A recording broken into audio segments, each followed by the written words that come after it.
یہ کہانی ہے ایک لڑکے اور سینکڑوں لوگوں کی کہ کس طرح ایک چھوٹے سے لڑکے نے سینکڑوں لوگوں کی جان بچائی۔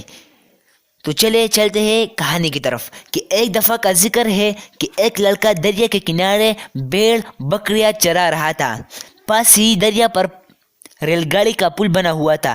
لڑکا ریل گاڑی کا پل دیکھنے کے لیے چل پڑا۔ ابھی تھوڑے ہی دور ہی گیا تھا کہ کیا دیکھتا ہے کہ ریل گاڑی کے پل کو آگ لگ گئی ہے اور وہ ادھر ادھر جل رہا ہے۔ لڑکا سوچنے لگا کہ اگر یہ پل اسی طرح جلتا رہا اور اسی حالت میں دوسری طرف سے گاڑی آ گئی تو یقین ہے کہ جلتا ہوا پل اس کا بوجھ برداشت نہیں کر سکے گا اور گاڑی دریا میں گر جائے گی اور سینکڑوں جانوں کا نقصان ہو جائے گا۔ ابھی لڑکا یہ سوچ ہی رہا تھا کہ دوسری طرف سے اسے گاڑی کی سیٹی کی آواز سنائی دی۔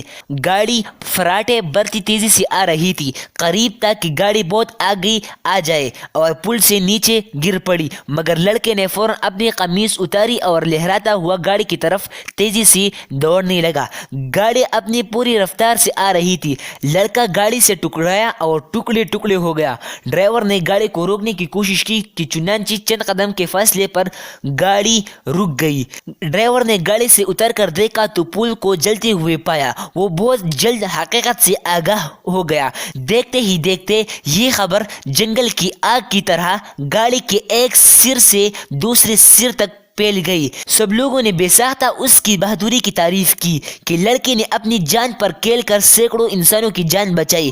دوستو، کاش ہمارے دلوں میں انسانیت اور قربانی کا ایسا جذبہ پیدا ہو جائے۔ دوستو، حدیث ہے وَمَنْ أَحْيَاهَا فَكَأَنَّمَا أَحْيَا النَّاسَ جَمِيعًا، اور جس نے کسی ایک انسان کی جان بچائی گویا اس نے پوری انسانیت کی جان بچائی۔